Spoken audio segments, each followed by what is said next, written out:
What's up, everyone? This is the Next Tape podcast with Mikel and Tanyka.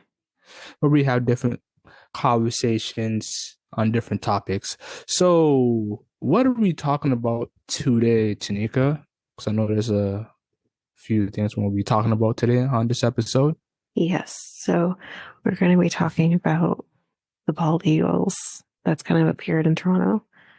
We are going to be talking about Beetlejuice Beetlejuice. Yeah. We also have a little bit of an update tapped on to that.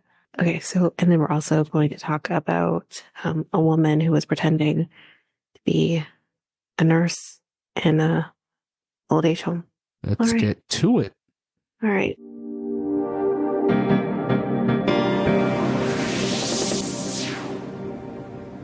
So the first thing we're talking about is the eagles. So someone by the name of Jules McCusker came across the bald eagle nest that was near his home in Toronto, and this was back in December. He was very surprised. I think that's pretty understandable.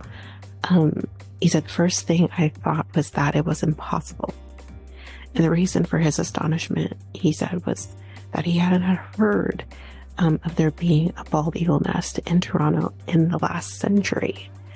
So while spotting one of the birds of prey in the city is in of itself quite rare, it's actually not impossible. We're going to talk about kind of the last sightings that have been in Toronto. I actually thought we usually don't have bald eagles here, but I'm incorrect. We've had in the past, but the Toronto and Region Conservation Authority confirmed in an email to CBC Toronto that this is the first ever documented bald eagle nest in Toronto.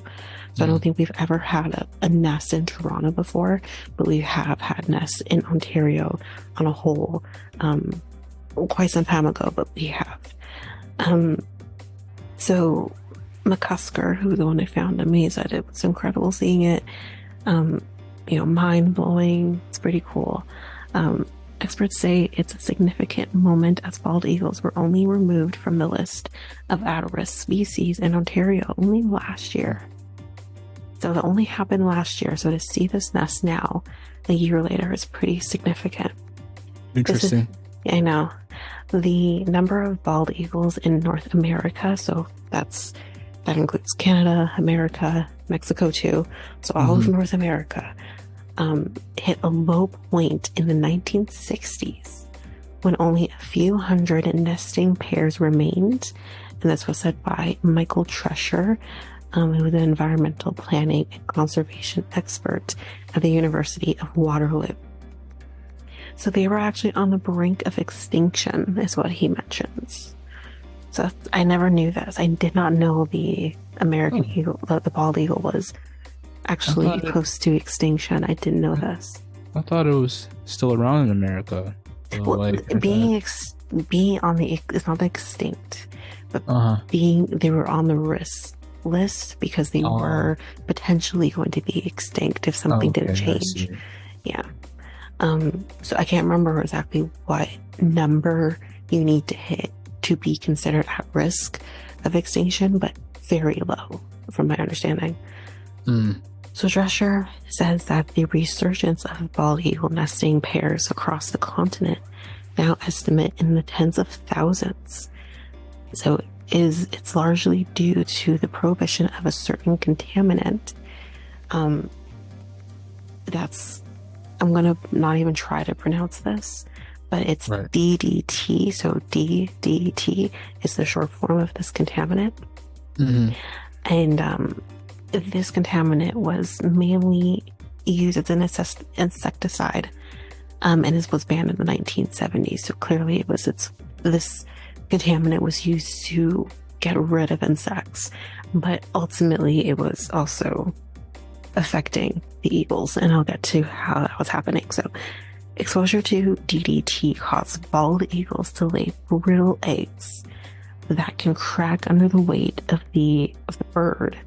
So if the egg is cracking, then that egg is now dead. The baby eagle is no more. So that's what was happening. So obviously under those circumstances, if you're having an egg crack under the pressure, which is, as we all know, birds lay eggs and they, protect the egg. They sit on the eggs, what they do. Now, is the Toronto Zoo looking to like breed some? So I don't know if they're I don't know if they're necessarily, like, when you say breeding, like, are you saying like they are, I don't want to say forcibly, but kind of forcibly breeding them, or like if it's naturally happening, that's a totally different thing. Yeah, well, because I wouldn't think the zoo is necessarily trying to purposely breed animals. I would say it's just a natural thing that happens. Okay. Yeah. Because obviously if you're going to stick animals in a caged place with each other, things are going to go down. So that's what I would think. I don't think they're necessarily trying to. But these birds are not in the zoo. They're in the wild. I know they're not in the zoo, but like, are they like? I mean, okay. I don't know if I don't know if a bald eagle would be an animal that you would see in a zoo, only because they're very significant in America. Right. So I don't know what they would do necessarily here in Canada, but I don't know if they would have bald eagles in captivated bald eagles in a zoo. Like, I'm not sure. I've never been to an American zoo, so I wouldn't know. And again, even my knowledge of our zoo here in Toronto is very limited because I haven't been there in many years. So I don't know.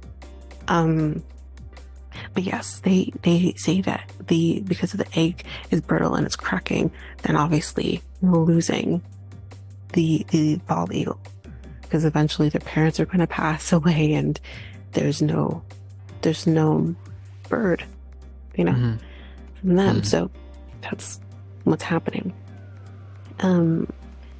So this was said by, also to put him out here, this was said by someone named John Spiro, who is the lead keeper of birds and terrestrial invertebrate, whatever, at the Toronto Zoo. So that's who this person is. Spiro says the number of bald eagles in southern Ontario is still lower than in other periods of history, but their resurgence is a positive sign of the quality of water and fish that they rely on. Right. It's a sign that an ecosystem is healthy when we see bald eagles returning to it. It's very interesting. So back to Drescher, he adds that there is also a larger food supply for bald eagles.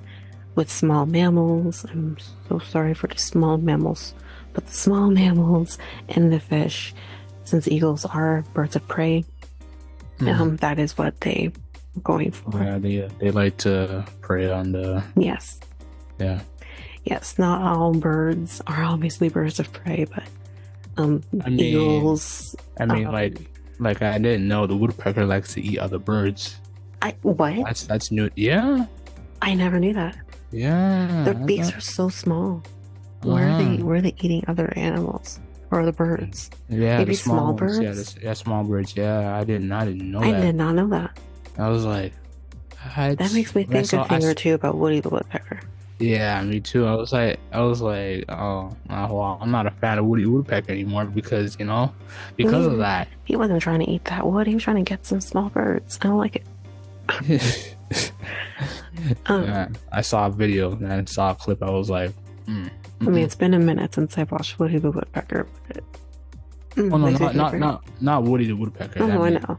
Pecker. I never knew that. Yeah. But I don't know if woodpeckers would be considered birds of prey, though. I don't know if they would be considered birds of prey. Like eagle is. Falcons are considered birds of prey.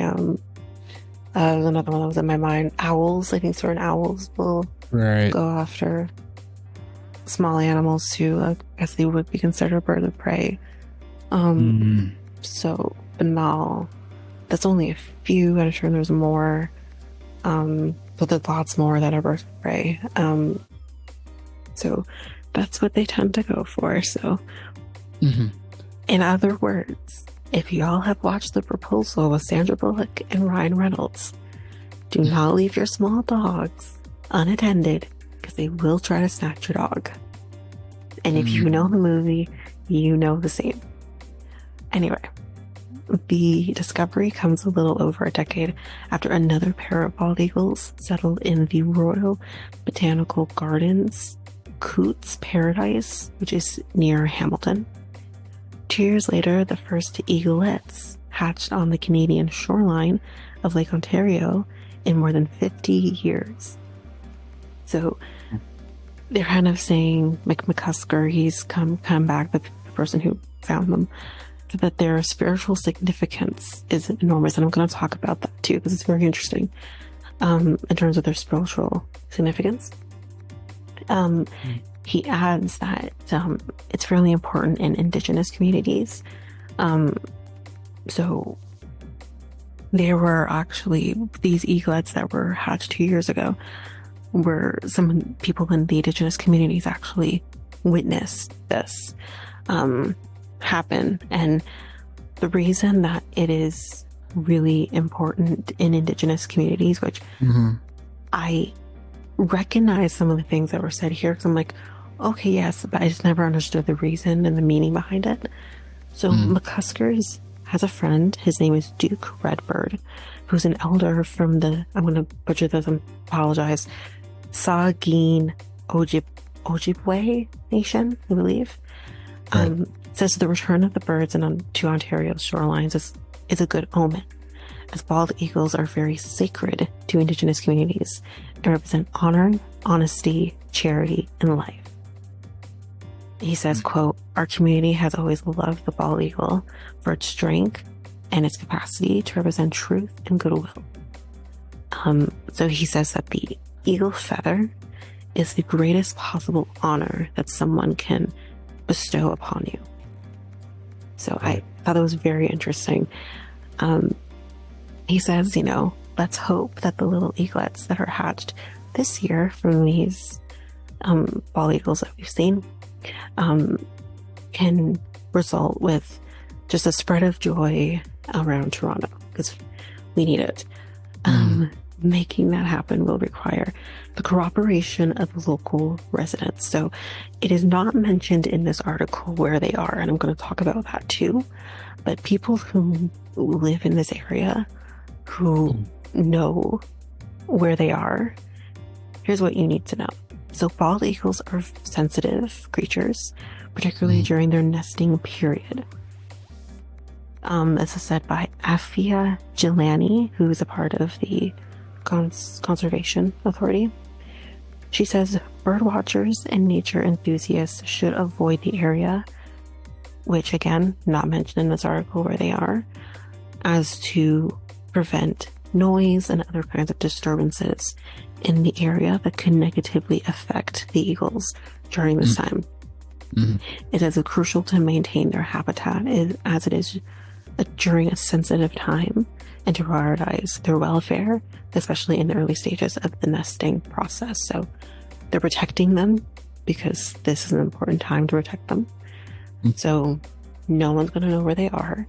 There have been pictures of them, but we don't know where they are. And I think to respect them, to respect this process, let's leave them alone and let's not have people going out there trying to find them. Right. The other thing too that I wanted to mention, which I'm not too sure if this is if these are the same birds that this was being talked about, or if it's different birds, but apparently there's these two different birds Again, I'm not sure if these are the same ones or different ones, but their name was Jackie and Shadow. These are eagles. And the bald eagle parents actually gone viral, which you can see them on streaming, summer streaming. I don't know exactly where, but I'm sure you can find it if you want to, where they kind of see them taking turns keeping the eggs warm. Bad news is that the eggs might not hatch. So that's unfortunately where we're at with these particular birds. Again, don't know the same ones, but unfortunately their eggs might not hatch, which is really sad. The group that's monitoring the eagle parents right now says that despite the parents' efforts, it's unlikely that their eggs will hatch. Conservation organization Friends of Big Bear Valley, who I think this is in the States, has been monitoring the eagles. Jackie, who's 12, is a 12-year-old mom, laid her 3 eggs at the end of January. A month later, the group launched a 24-hour live webcam for people to observe the eagle parents. And ever since, thousands of people have tuned in to watch them and her partner, who is 10-year-old Shadow, take turns keeping their future offspring warm. But as mentioned, the eggs might not hatch, and this organization said, quote, there has been no confirmed pips in any of the eggs. So I guess there's a point in when you probably can hear them in the eggs, and I guess you can't hear them. And yeah, they said this is later than Jackie's eggs have hatched in the past, so it's probably unlikely for them to hatch at this point. So I think they've had eggs before, they have hatched, but they're supposed to. These sets of eggs are not hatching, so, or, you know. So, once is there a location where these like eggs are at, or are they're they with them? They're with the eagles, right? Because you have to keep them warm, right? That's how any bird does it. You have to keep your egg warm. So it is really no different than kind of like humans in the sense of we have eggs too. They stay inside and you keep them warm inside and they grow, and then, you know, but it's just the opposite for birds, but they still keep them warm even though they're on the outside and they hatch, and yay. So they do say, you know, miracles do happen, so maybe they will hatch at some point. It's just, you know, a matter of will they. But the fact that I guess we're in March now, these eggs were hatched in January, maybe at this point, even if they hadn't yet hatched, they're formed, they're alive in there, maybe not ready to come out, but they would be alive in there. But we don't know that for sure. But the fact that that's not happening and they're not hearing any sign of life in the eggs. Is a little bit concerning. But you know, it's not good then. No, birds know when to give up, I guess. But they're not there yet. I guess I guess they're still trying to see if they will hatch. So fingers crossed that they do. And fingers crossed that the ones we have in Toronto, if they don't yet have eggs, do soon, or if they have eggs, they hatch soon, and yay for birds. I have nothing against birds. I have a bird, so not a bird of prey. I remember I used to have birds as well. Like I had like a couple of birds and they died, so sadly. Yeah. What kind of birds? Some birds don't last very long. Yeah, I know. Yeah. Most birds that we have, I know a lot of people don't know this type of bird, but we have conures, and they typically can live like 25 years. So. Really? Huh. Yeah, they can live for 25 years, roughly. So. How long has yours lived so far? So we've had 2 in total. Our first one only lived for about 6 or 7 years. He wasn't I don't think he was healthy when we first got him. Um, but unfortunately with COVID and everything, that's kind of when he kind of started to go downhill. And he had a lot of different health concerns, Mm-hmm. and he died in 2020. Oh, Like, sad. yeah, I think like October, November of 2020. And then we Mm, did get another one because it was so weird not having him in the house. We're used to the noise of the bird, even though sometimes it can be annoying. We are used to the sound of a bird in the home. So we were very fortunate that there was a little baby that had, just arrived at the pet store, and we have him now, and we've had him for 4 years. yeah. We got him at about 2 months old. He was born in September 2020. And yeah, Mm. he's annoying too, but yeah, I've Well, been around birds most of my life, so mm, yeah. that's cool. That's cool. Hopefully, like more eagles, bald eagles, come to Toronto, because like I know there's probably more in America and more in Mexico. Don't be I don't afraid know to how many come. are in Mexico. No, Do really? you think there is? I don't know. Maybe. Maybe. Mm. I think it depends on with the kind of climate they can live in. Because I think if Right. it's too cold, it's not good for them. If it's too humid, it's not good for them either.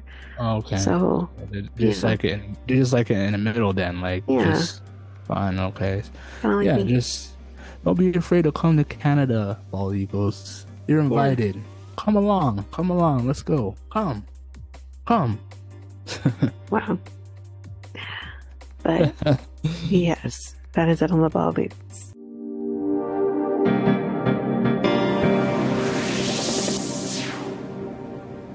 So, What's next? want to move on to Beetlejuice Beetlejuice? Don't say it 3 times. Let's not forget, we Yeah, the can't say it sequel. 3 times. Sequel. Go ahead. Mhm. I know a lot of people are not happy seeing a sequel of this. They're like, don't touch. I'm gonna have a lot to the-" say about the sequel. Actually, I'm gonna have a lot to say because I am a huge fan of Beetlejuice. I love Michael Keaton. There's people out there saying, don't mess with a classic. Don't mess with it. I do agree, but that's why I can say I have a lot to say about this sequel. This sequel has been a long time coming. A long time coming. Mhm. So I'm not surprised that it's here. I'm surprised it took so long, but this is a long time coming. So we'll talk about it. But so yes, Beetlejuice number 2 is coming. Michael Keaton, as we know, who plays Beetlejuice, says it's so fun. He's seen it. He's excited for it. He says, I'm going to see it again after a couple of little tweaks that they do in the editing room, but he is confident that this is going to be great. Okay. So if you need a little bit of refresher, the original Beetlejuice film was released back in 1988. Jeez. Wow. Yeah, but I actually thought it was before then, so not too bad, 88. It's almost 40. That sounds just about right. Yeah. Yeah, 1980. It's about 36 years ago. And we're almost 40 years later into this, and Yeah. Michael Keaton actually said he had to rewatch the movie again to kind of get back into that character for the sequel. Why? You should that's know not this that's by hand. Oh yeah, no. Are you kidding? Are you kidding? He's played so many different people, so many different characters. I mean, I'm a 90s baby, of course. My first introduction to Michael Keaton was Jack Frost, which is one of my all-time favorite movies. So that's why I have this love for Michael Keaton, and I'm just like, I love him. Yeah. And then Beetlejuice is hard not to still love him at the end of the day. But so the actor has mentioned, everybody stay calm while I say this because this is pretty big, but because I love this. But Catherine O'Hara is going to be reprising her role as Delia Dietz. I'm so excited. I love Catherine O'Hara. If you live under Mikel, do you know who Catherine O'Hara is? I had to rewatch the first Oh, one. I haven't watched Catherine it. O'Hara. Okay, Yeah. don't worry, I can help you. Catherine Okay. O'Hara is a treasure. She's Canadian. She's a treasure, and she may have played a little role where she would scream at the top of her lungs, "Kevin!" Does that ring a bell? She plays Kevin's mom in Home Alone. Hmm. Does that? Oh yeah, yeah, There yeah. you go. Right, right, I knew right. it would come to him, Yeah. guys. Okay, yeah, I yeah, gotta speak Mikel's language before it comes to him. yeah. Because I haven't seen the movie in quite a while. Like, Beetlejuice. yeah. I watch it every year. Um, I watch Oh it every wow, year around Halloween. wow, I do. interesting. Okay. I do. So it'll never leave me. I love I know it's on. Beetlejuice. I know the movie's on cable as well. Like it's Oh, pretty much I own it. it's on. Like I literally Okay. bought it. Yeah, I bought it and I watch it on like Google Play or whatever it is, and Mhm. watch it there, and I'm happy. Um, yes, I love Beetlejuice, and there's no word on if we're going to see like Gina Davis or oh shoot, guys, sorry, give me a minute. Alec Baldwin. With everything that's happened with Alec Baldwin the last little bit, like I don't know if we're gonna see him. Mhm. I also don't know how that would work to have Alec Baldwin and Gina Davis when they're much older now and don't look like they did 40 years ago when they're supposed to be dead. You know what I mean? So I don't know how that would work. Maybe it doesn't matter. Maybe we don't need to have that. We'll see, but yeah, we'll see how that goes. But so Catherine O'Hara is coming back, so it's gonna be great. Beetlejuice is scheduled to open in theaters on September 6th of this year. The cast also includes Winona Ryder as Lydia Dietz, Jenna Ortega as Astrid Dietz, Monica Bellucci. Jenna. Yeah, Jenna's playing her daughter, by the sounds of it. Monica Bellucci, Willem Dafoe, Justin Theroux. Willem Dafoe's gonna be in this one? Yeah. Arthur Conti and Bern Gorman. So I also want to put out here too that I think they're going to potentially kill off this one character. The father who plays Winona Ryder's father in the movie. He's had some issues also himself since he's been on this show. I don't think he's going to be on this movie. I highly, highly doubt it. Okay. We haven't seen him in much since Stuart Little. So I don't think he's going to be on this. And again, if you don't know who that is, he also played the principal in Ferris Bueller's Day Off. So we can't have anything nice. But I don't remember him at all. You don't? Have you ever seen Ferris Bueller's Day Off? No, but I remember Stuart Little. No. Okay, okay. First thing is first, you need to go back and you need to find somewhere that's playing Ferris Bueller's Day Off and watch it. Please, for the love of God. That is a classic movie. I've seen that movie so much. I don't. Okay, you need to do that. That is important. And then as for Stuart Little, unless you remember, do you remember that uncle? He was one of their uncles. He had like he has like reddish hair. He was a little bigger in at that point, but that's the most I can tell you. But like he wasn't like a main character or anything. Okay, I possibly can see it, but it's just been so long I haven't seen Stuart Little too. So. See, if you've seen Ferris Bueller's Day Off, this would be easy peasy lemon squeezy. But because you've been living under a rock and have not watched a classic '80s movie, I feel like we need to like do like a classic '80s movies recap. My movie catalog is pretty huge, you know. But like, but you've missed a classic. Yeah, I don't know if it runs in the 80s. I think it was mostly runs in the 90s. You need to take some stuff back and watch Yeah. some 80s movies. You need to go back and what was that guy's name who did the Home Alones? Um, mm, uh, he did like all of those type of 80s movies. He did like Hmm. what's his name? Guys, don't scream at me because I can hear you screaming. But like the guy who did Home Alone, the Home Alone's movie, he's done like 16 Candles, Pretty in Pink. I don't know if he necessarily did Ferris Bueller, but he's done a lot of those like sappy type movies. I think he did Hmm. Breakfast Club. Like he's huge, and he ran the 80s. Okay. I don't get it. I probably would know him, but it's just like, yeah, I want to he's, find this name now. Because it's yeah. gonna bug me. Because every time I see his name pop up on movies, I'm like, of course this is his movie. So of course it is. I'm not surprising. Because he like controlled the 80s. Like it was crazy. Anyway, you need to do that favor for me and go back and just watch those really just classic 80s movies. Oh, jeez. Anyway, Mhm. again, I was born in the wrong era. I know this, but so if you want to know the synopsis of Beetlejuice, here's what it says. After an unexpected family tragedy, that's why I think they killed the father off.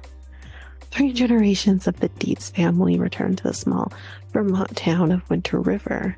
Paranormal empath Lydia Dietz, woman writer, begins to see the lectious demon Beetlejuice, who haunted her as a teenager. His plans to finally marry Lydia, good luck, my dude, are given extra urgency at this point when his dead wife comes to life and begins to stalk the afterlife, hunting for him. Mm. So, meanwhile, Lydia's teenage daughter, who's being played by Jenna Ortega, embarks on a romance with a local teen. So there's some significance there if that's being brought up. So we'll find out what that is. Was I gonna have to go past this stuff? Okay. So one of the most memorable scenes in the original Beetlejuice, which if you know the movie, you'll know what I'm talking about before I even say this, focuses on a dinner party that descends into chaos as its guests all burst out into uncontrollably singing Harry Belafonte. Do we remember who he is, Mikel? Remember? I told you who he was. Okay. So we break it into song, Deo, daylight, come and me wanna go. Yeah, Right. I remember that, yeah. With the star of the original movie and upcoming sequel Beetlejuice, confirming that this song is going to be featured in the new movie. So the actor only briefly addressed the use of the song in the new film, so it's kind of unclear if this will play a significant part of the movie, or if it would be more of an Easter egg. They're not too sure what's going to happen, but you can't not have Beetlejuice and not sing Deo. You just can't. It's an iconic scene of the movie. So it's pretty important that they have this in there. So I don't know if you watched the trailer, but I did watch the trailer. Did you watch the trailer? I haven't seen the trailer. You haven't seen it? I haven't seen it yet, no. Okay, you should take a look at it, and that's not like after we record and you can, maybe put your thoughts into a later episode, but Beetlejuice trailer is out there. You can find it on YouTube. And I'm still gonna see this movie because I love Beetlejuice. I've always loved Beetlejuice. But the trailer isn't doing it for me. Oh. I think it looks really cool. Jenna Ortega's, there's one particular clip of the trailer with Jenna Ortega where it looks really, really cool. It looks really, really dark, and it's definitely taking a turn into a little more dark than they had 40 years ago. Well, I'm watching it right now. You're watching it right now? Yeah. I feel like there was more to be desired from this movie. I wasn't seeing new school Beetlejuice. I'm seeing Beetlejuice in 1988, and I kind of wanted to see more of Michael Keaton now playing Beetlejuice. The one thing I also want to say too with this particular movie, I hope we get more Beetlejuice than we did in the first movie. Because even though so you want a third one? No, I'm not necessarily saying I want a third one. What I'm saying is I want to see more of him in this sequel than we did in the original movie. Because it was more heavily focused on this couple dying and obviously their journey through death. And it wasn't as focused on Beetlejuice. Beetlejuice really makes an appearance towards the end of the movie. Beetlejuice looks old. Well, Beetlejuice is 70-something years old now, okay? Okay. Right. Yes, he's much older now than he did I know. when he was done. He was in his 30s when they did this movie. So it's set in 2024 AD, as it looks like? We're all in AD, sir. Yes, I would imagine. I mean, yeah. But yeah, so it's. I just wish I wanted a little more in the trailer. But the other thing that I'm gonna say too, because I know you've mentioned that people are kind of hating on them ruining this classic. Everyone, I want to make you well aware, they have been talking about this sequel since I was in elementary school. So we're talking 20 plus years. This has been a long time coming. Yeah. So, that would have been only 10 years or so after the first movie. For whatever reason, it didn't happen 20 years ago or 15 years ago or whatever. It's happening now. But this has been in the works. This has been in talks for years. And I don't think any director wanted to. I don't know if anyone wanted to touch it. Yeah, anybody wanted to touch it at all. I mean, this is a Tim Burton classic. I don't know if Tim Burton is still directing this one. It looks like the trailer it said Tim Burton. So I don't know why Tim Burton didn't do this sooner, but nonetheless, maybe he just said it was time. Maybe. And honestly, everything happens for a reason. Because if it was 20 years ago, there would be no Jenna Ortega in this movie. She would have been one. Everything happens and I think her being in this movie is so beneficial to the movie. Her playing Wednesday Addams was her audition for this. That's what I truly believe in, just based on the look of her too in this movie. Oh yeah. So I think everything happens for a reason. Everything is happening the way it's supposed to.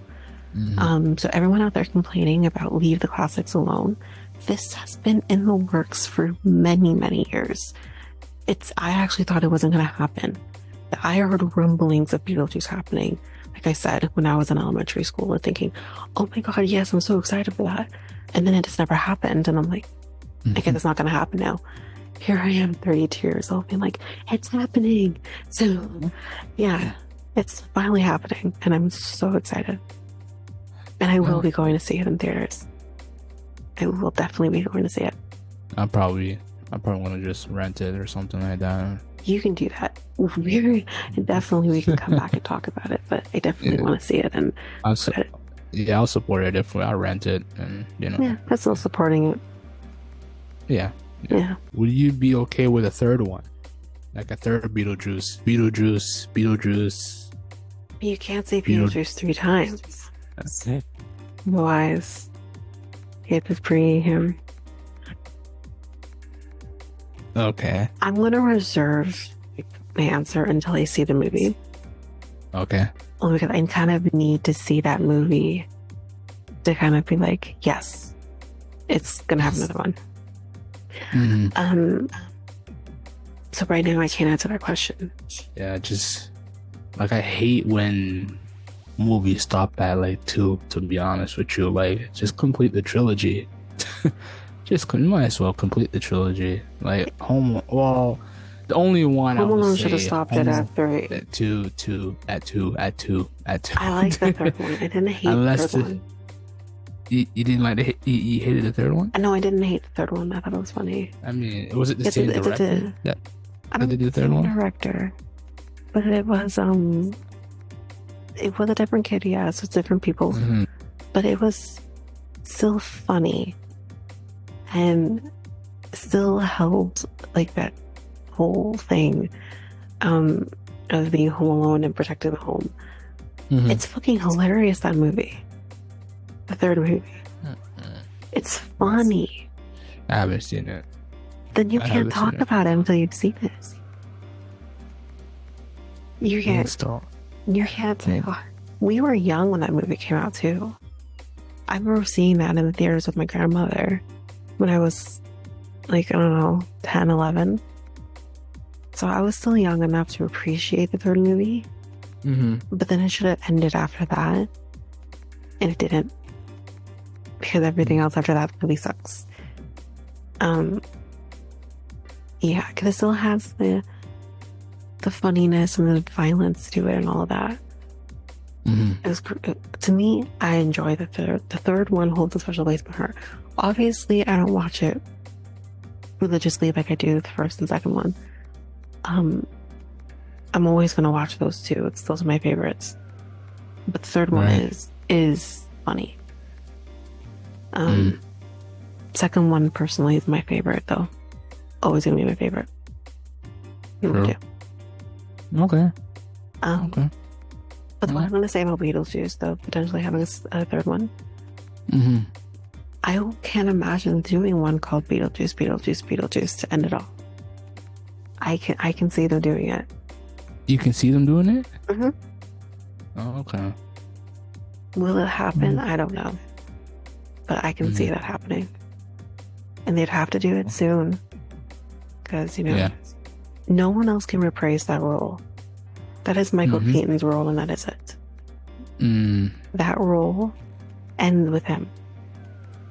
Yeah. So if someone decides, let's do these again, with a completely different cast, and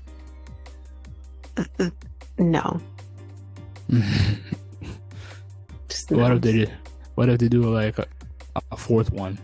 You know, No, I get think that's ridiculous with it. No, I think that's enough. That's enough. Milking it. Just milking No, it. Get a new. how much more can you keep trying to get Beetlejuice married? Like, no. Yeah. Trying to marry You get a Beetlejuice Junior. You know, in the. Beetlejuice should not be procreating. I'm just saying. Beetlejuice Junior with a whole new cast in there. You know, No. new generation.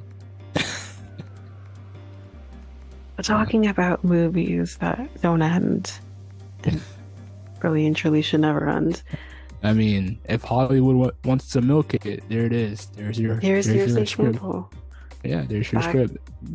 Back to Scream. We're doing a quick little not really recap, but update on Scream.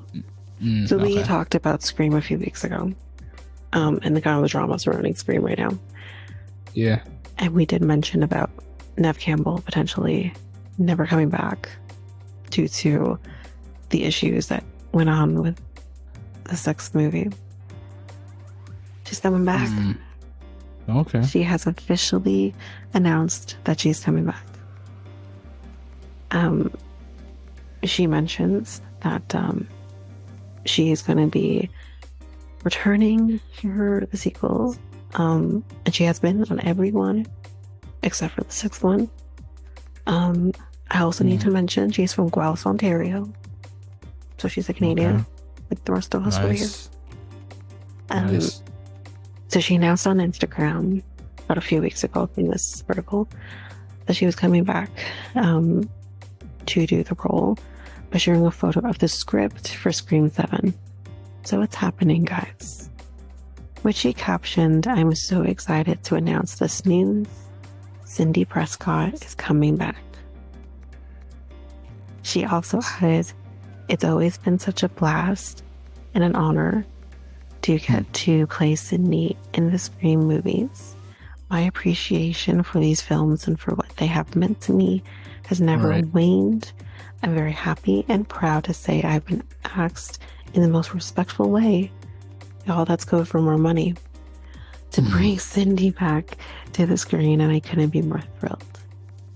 She also confirmed, which is really interesting, that Kevin Williamson, who wrote the original Scream film, will be directing this new installment of Scream. That is hella cool, in my honest opinion. So, he mentioned on his Instagram, it's been nearly 30 years since my very first script. Scream was directed by the legendary Wes Craven. May he rest in peace. I never would have predicted what it would become, or that I would be directing the 7th installment of the franchise. I'm overcome with gratitude and excitement. I can't wait to take this journey with Nev and the entire Scream family as we bring back Sidney Prescott in the next chapter of the Scream franchise. So this will be really interesting. Is Sidney Prescott gonna be more involved in the movie as she was in 1 to 4, or is she taking more of a back seat with it as she did in the 5th movie? Don't know, but we will see. So yeah, as we know a reason why she was on the 6th movie, so we don't need to rehash that, but that's really exciting for, Scream fan over here like I am. If she wasn't, you didn't feel the hole too much without her being in the 6th movie.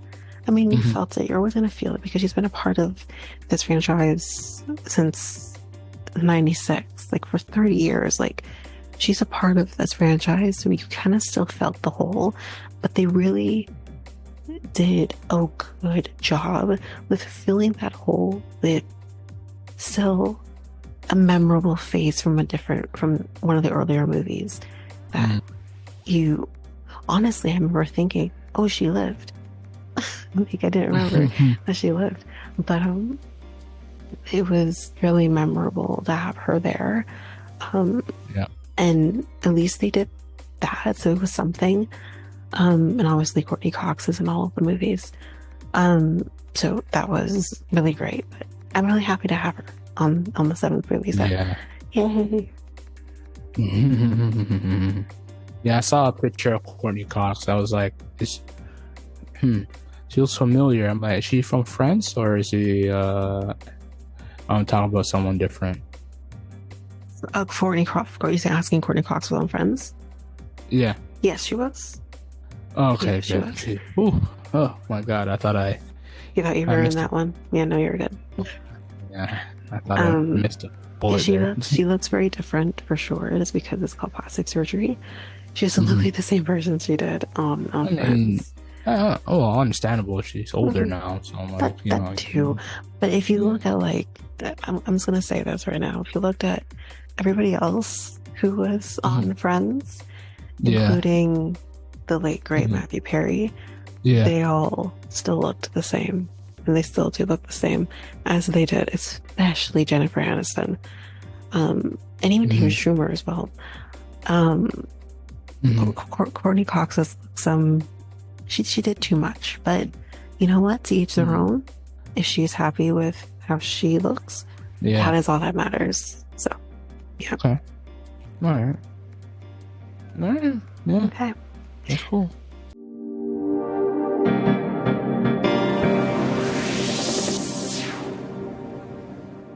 So the next topic we're going to talk about, I know it's not the final one because I think we're going to be quickly talking about the school board situation, but the final topic for me anyways, that I'm going to more talk about, narrate in a sense. Hamilton police have arrested a Mississauga woman who they say was working in a long-term care home pretending to be a qualified nurse. The fuck is happening? How does that work?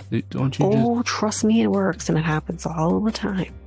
This feels true crimey, because to me, when I hear shit like this, I'm like, was she killing them? Because that's usually where it goes. Is Law that and these Order types Toronto? Oh god. But these are the kind of people who are like angels of death. This is how it starts. So this is so concerning. But anyway, police said in a Friday media release The officer started an investigation back in May of 2023 after learning that a 29-year-old woman misrepresented herself as a qualified nurse to get a job. Mark Nesbitt, who is a spokesperson for the Ministry of Long-Term Care, said in an email the woman worked at a Heritage Green nursing home in Hamilton, Arbor Creek Long-Term Care Center in Hamilton, and Eatonville Care Center in Toronto. So she worked at 3 different locations in GTA and Toronto. Mm-hmm. One company, Responsive Management Inc., which operates both Arbor Creek and Eatonville, while Scott Koskochenko is listed as the administrator of Heritage Green. CBC Hamilton contacted both operators for more details, so they contacted both of them. Hamilton police declined an interview, but Constable Indy Barrage told CBC Hamilton the accused worked at the 3 long-term care homes between October of 2022 and May of 2023. They said, quote, the woman forged a real nurse's legitimate documents into her own name to obtain employment. So not only did she pretend to be a nurse, she also stole someone's, like, identity. In a sense, she stole her paperwork that shows she is a real nurse and forged her name onto it. That's fraud. So she not only, she's committing fraud left, right, and fucking center in this story. This is I'm flabbergasted. Nesbitt, who again is the Ministry of Long-Term Care, said inspections were completed in May and June of 2023, which identified the suspect. He also said all homes were issued compliance orders and written notifications related to the issue.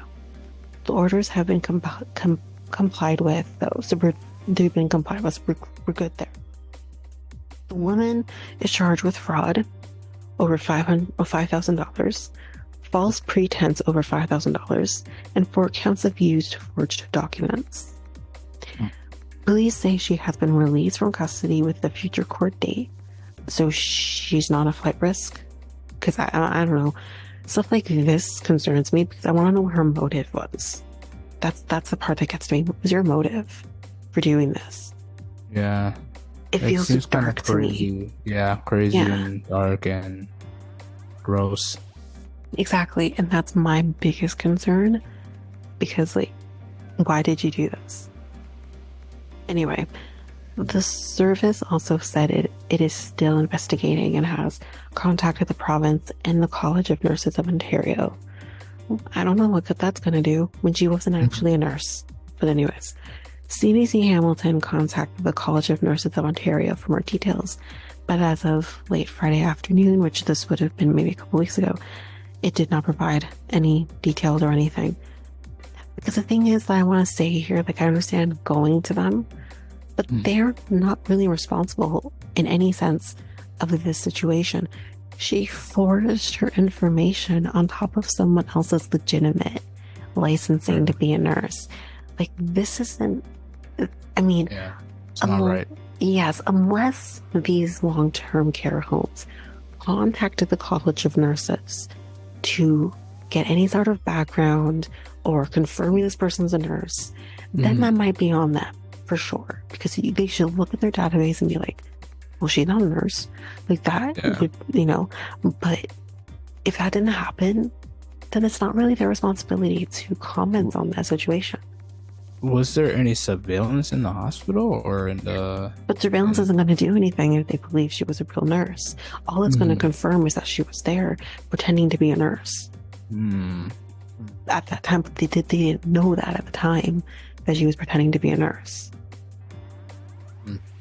I mean, the thing that I'm going to take it dark. The thing that makes me think is these were long-term care homes that may operate very differently. But if she had tried to pretend to be a nurse in a hospital, that these types of hospitals tend to care more about their reputations than the safety and the care of their patients, this could have gone completely under the radar for many, many years. It's happened. And you can yell at me if you want to, but look at all of the examples of angel of deaths people who are nurses and pretended to be a nurse, and they kill the patients that are there because they think they're doing them a service. 9 times out of 10, those people are skate under the radar because the hospitals do not want to address the situation because my reputation. Many, many times. And honestly, we haven't done better. We just had a case here in Ontario before of a nurse doing that a few years back. It hasn't been very long. And the hospitals acted like all was good. Everything's fine. And she also worked in long-term care homes as well. And everyone acted, it's all fine, good.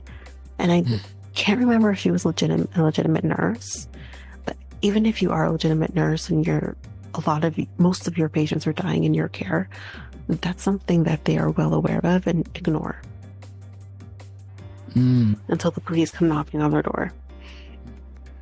So the ministry said the hiring of staff in long-term care homes is the responsibility of the licensee or operator of the home. The ministry recalls all homes in the province to follow appropriate procedures to hire qualified individuals to provide the best possible care for the residents. And this was said by Nesbitt. He said, anyone with concerns about the safety of residents in long-term care homes can contact the long-term care homes family support and action line at 1-866-434-0144, which operates 7 days a week. So you can, if you're ever concerned about a family member who is in a long-term care home, and please don't ignore it. Patients in long-term care homes cannot necessarily advocate for themselves. I've had family who has been in long-term care homes that was their final place of living, and there's no way, like, the person I'm thinking of right now off the top of my head is my great-grandfather. After my great-grandma died, my great-grandfather was senile, blind, and could not take care of himself, and a lot was put on my grandma, my aunts, his daughters, to make sure he was eating and make sure he was okay, and was being cared for in this in the home he was in. A lot was put on them because not much is done by the staff that are there, whether it's protocol or whether it's their capacity is full or whatever. So make sure you are advocating for your family member that is in a long-term care home, because some of them are very scary, and you just got to make sure that they're going to be safe. Don't stick them there and think they'll be okay, because maybe they're not. So right, yeah, but that's what I have on that, and maybe we can follow the story as much as we can and see what comes from it. Update everyone on that story, because it's dangerous. It's dangerous to see someone pretend to be, or stealing someone's identity, the nurse, and then put it in like the seniors in danger, so and disability in danger. So like it's like I've said, I am curious as to what her motive was. If it was just as simply as she just wanted a job, and maybe she herself couldn't get into nursing school, or whatever the case may be. So how did this person got the the badges and the? She could have known them. She could have known these people. We don't know her history. We don't even know who she is. So she just, okay. I think if we knew who she was, I could go on a sleuthing adventure and try to figure stuff out about her. But We don't even know who she is, and probably protecting her identity at this point. But it's very possible that she could have attempted to go to school for nursing.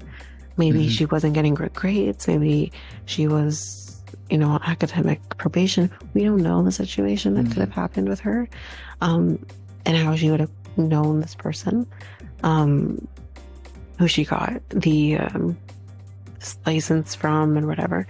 We don't know. She could have known who this person was. It could have been a friend, could have been a family member. We don't know. But I think to be able to get that close to somebody, she must have known who they were to some degree. It's really sick. Yeah, it is. It is. No, it's disgusting.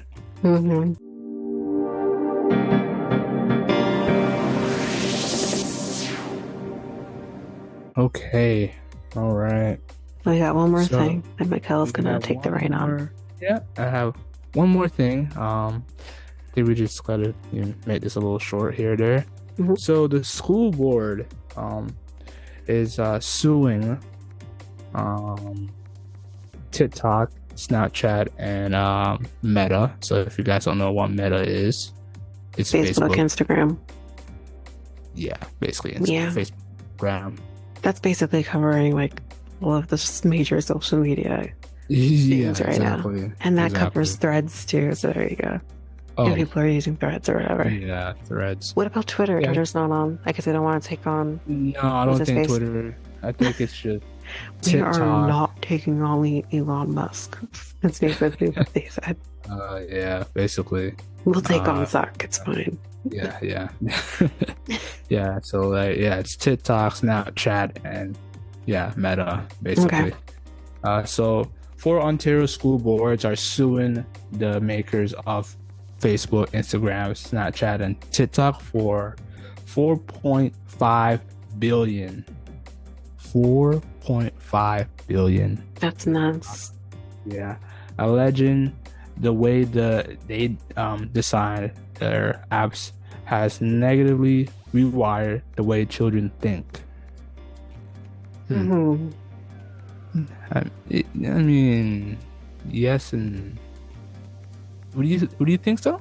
What do you think they? Well, if you think about us, our generation, that didn't have social media to the extent that it is now. I mean, Facebook wasn't a huge thing until the early aughts, more mid to late aughts, and the most we had was like MSN. Remember those days? Oh yeah, MSN. Yeah, MSN, MySpace. Yes. And it didn't dominate things the way social media does now. Nope. So I do think that it does definitely have the potential to shape how children are now. And when you're talking about kids who are under a certain age, when their brains are still developing and they're still sponges, they're still taking things in, 100% it has the capability of shaping someone's mind. I also heard with this whole thing that they estimate most children to spend about 5 hours on social media a day. That's a lot. That's a lot. Exactly. And think about it from our time, our generation too. When we were in school, the biggest thing that we were told about was too much TV. It could too much TV, too much video games. I need to limit how much you're on TV. An hour or two. Like that's what you were told in school, right? Now that wasn't my life. I was never told I can't watch TV. But that's what you heard. And there were children that I knew that I went to school with who were only allowed an hour or two of television a day. You kidding? You could barely watch Rugrats and Pokemon in that time. That was what we dealt with. So imagine now with social media where children are very gullible and naive and take things as gospel. and we're all like that. But social media, I feel, is so much more dangerous than watching Pokemon was. Like, you always heard, oh, Pokemon's a cult, please. But those that was like the least of parents' concerns. Imagine what life would have been like if we had social media back then. Um, Personally, for me, when time comes and I have kids, and you know, and I'm never going to limit my, because I was never taught that. I'm never going to limit my children from watching TV or wanting to be on the Oh, computer or take stuff like that in. Obviously, mhm. it's going to be very strictly monitored what they consume, Yeah, I but yeah, I would I, not feel comfortable with my children being on social media for 5 hours, yeah, depending it's a on their lot. age too. Yeah, that's that's a lot for It is. me. And I understand, like, our parents were born in different generations. We're Mhm. now in the But millennial. yeah, my the millennials are becoming parents, and Yes. I mean, my mom's a Gen X, and you know, Hmm. Yeah. it was just very different, obviously, So yeah, with because those parents. Yeah. oh yeah, it's because it's different. Like I when I was probably, like, younger, I was probably saying that, like, yeah, I'm gonna, let my kids do whatever they But we want. all say that. Yeah, But then you but get when you get older, it's like, older and wait, then you wait a get minute. educated, yeah, yeah, Exactly. Um, but that's exactly you bringing up the millennial aspect of millennials becoming parents, and yeah. are usually the parents of these kids that are spending Hmm. all of this time. I mean, maybe you'll have some late Gen Xers in there who are still having kids this age that are younger in elementary school, but more so millennials, probably older millennials at this point. It it is those people. It's our generation of people that are also spending hours upon hours on social media. So Oh what's yeah, going to that's happen is your children are going to mirror what you're doing, because exactly. they're not going to think it's wrong, right? Because you're doing it. Nothing pisses me off more when I see children crying because they need whatever they need, whether it's attention. Some are Oh brats. yeah, Some of oh them yeah, kids are no, brats. Let me tell you. yeah, yeah. I Let me tell wouldn't. you. Yeah, But yeah, nine I times wouldn't. out I of wouldn't. they're being ignored while their parent is on the phone doing God knows Hmm. what fuck what. And Hmm. it's just like your child, it should be your focus right now. Yeah. Um, and I'm not saying that, I'm not trying to shame parents and what they're, you know, your child. If your child is, I'm not the type of person that if my child is kicking up fuss and there's nothing wrong with you, I'm gonna let you sit there and let you cry. You'll stop. And that's how I watch my mom, especially with raising my brother. Right.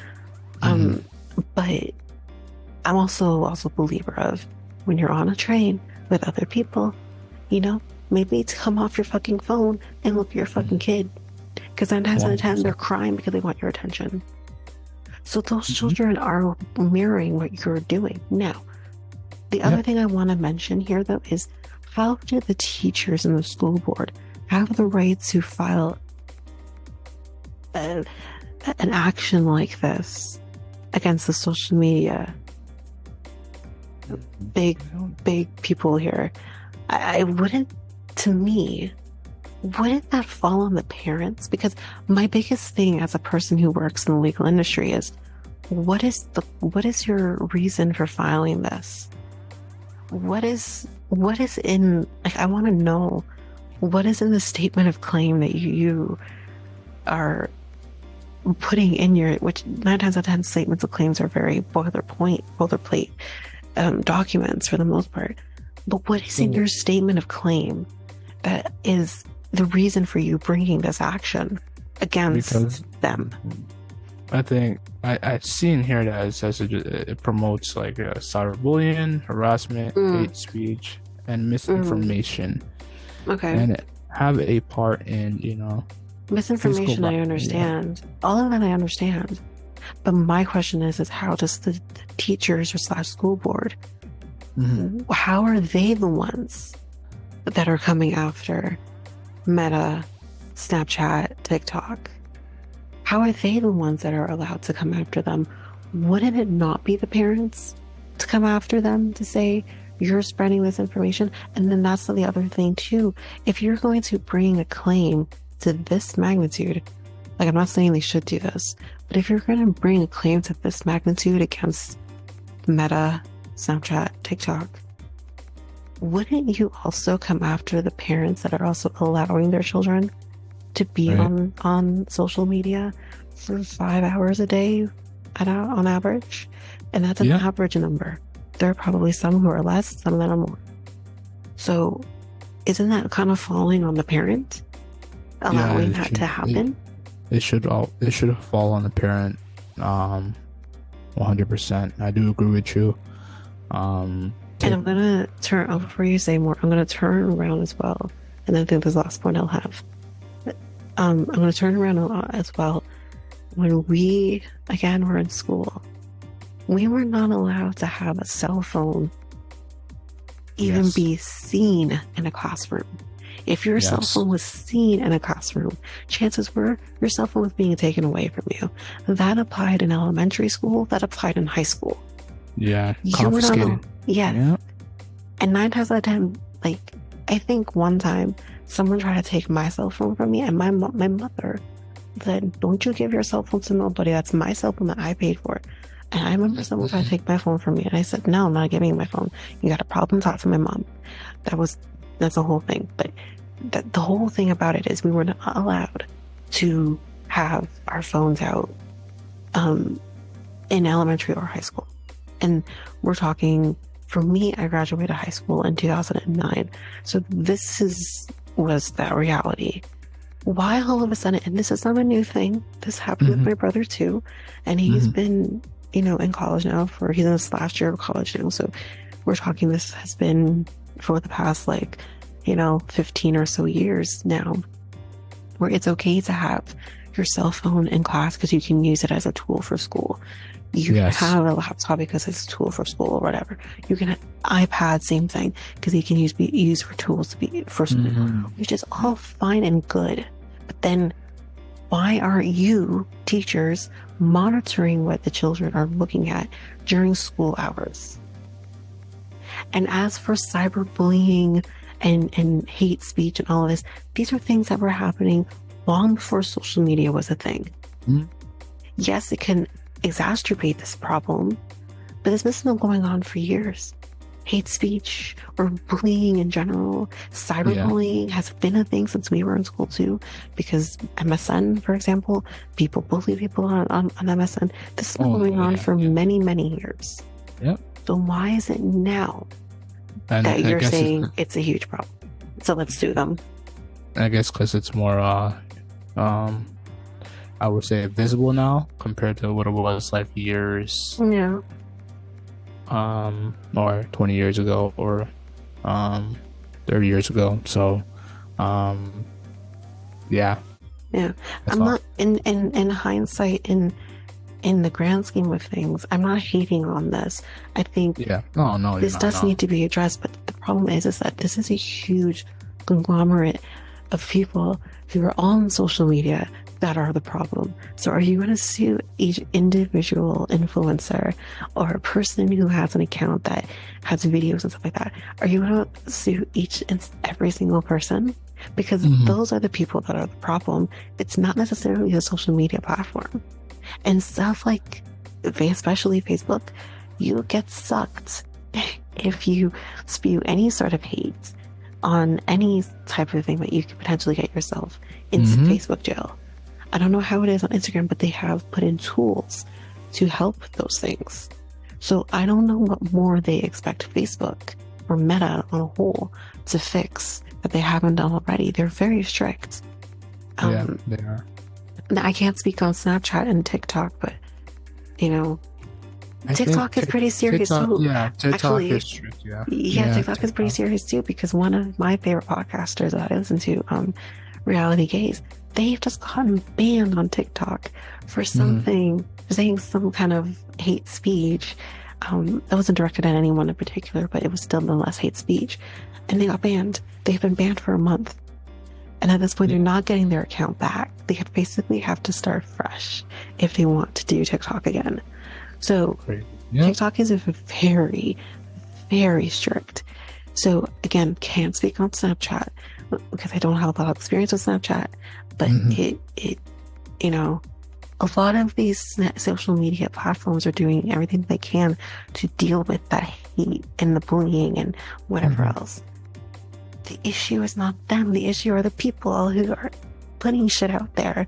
You can't control them because then we're going to enter into the freedom of speech era of things that you may not like what they say, but they have the freedom to say it. So I don't know. I agree 100%. So this is like the first of its kind in terms of lawsuit in Canada. Yeah. Also, America, hundreds of school boards in the United States, along with some states, have launched similar lawsuits against the social media company. So it's not just us; it's also our brothers over in America. Last fall, over 30 states accused Meta platform, once again, Facebook, of harming young people's mental health and contributing to the young mental health crisis by knowingly designing features on Instagram and Facebook that cause children to be addicted to its platforms. That's understandable.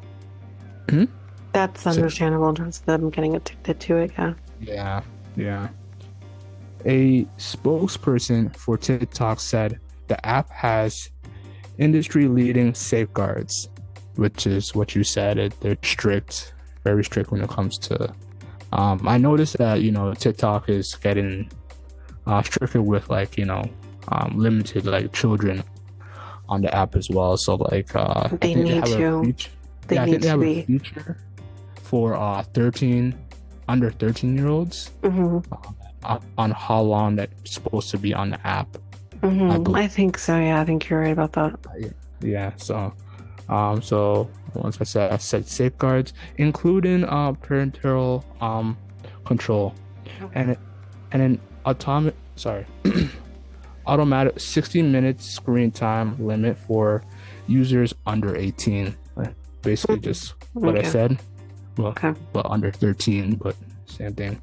Our team of safety professionals continually emerging practices and insights to support teens' well-being, and will continue to work to keep our community safe, the spokesperson said. So I think that's basically the gist of it. Yeah, there's a lot of towards the end. Just a lot of the same stuff towards the end. So yeah, what do we learn here? Just monitor your kids. Monitor your kids on social media. On social media, and it's just a cesspool out there. Come on. Yeah. It is. It is like 5 hours. That's a lot. I'm an adult, and I don't spend that much time on social media. Yeah, I don't. Well, I have to be on social media. I mean, I do, yes, for the podcasts or whatever, but I mean, for my own personal use. Yeah. I mean, maybe not even an hour a day. Not even. Like, it's very limited. Like we said, just monitor your kids. That's all, parents. Just monitor your kids, and don't let them become zombies in the near future, because we are headed in that direction. Yeah, we're gonna look like a Walking Dead in no time. Yeah. Exactly.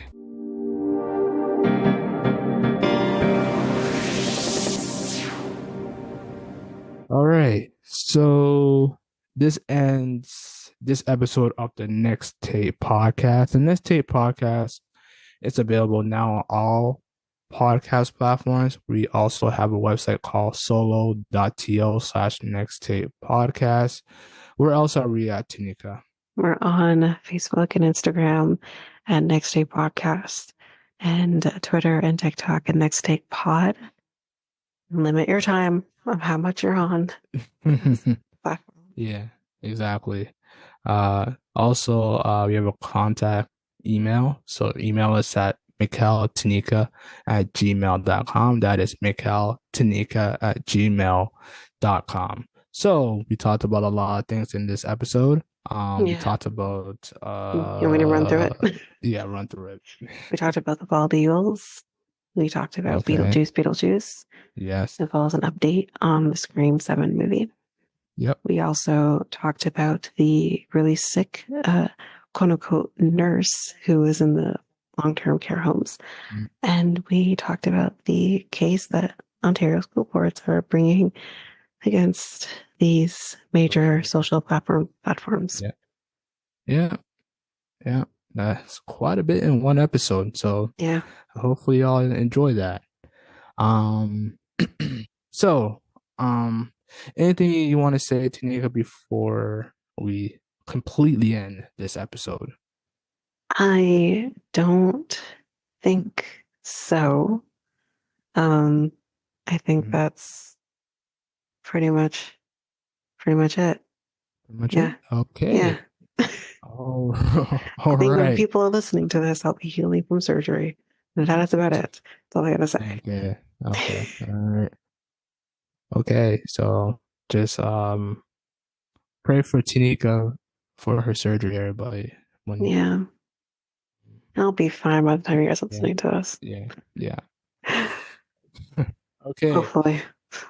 Yeah, don't worry. You sound like you're gonna die or something. You're not gonna die. Don't I'm worry. nervous. I haven't had surgery before, so I'm really nervous. Mhm. I haven't been under, Obviously, so yeah, yeah, yeah. I'm Obviously, excited so yeah. that I can eat cheese Hmm. again and eat like I normally want to. I Hmm. miss drinking some sort of caffeinated drink. I can't do that. So I'm excited for that, but I am nervous for Nice. the process of being able to get that. So, anyways, Okay. I'm fine. Okay.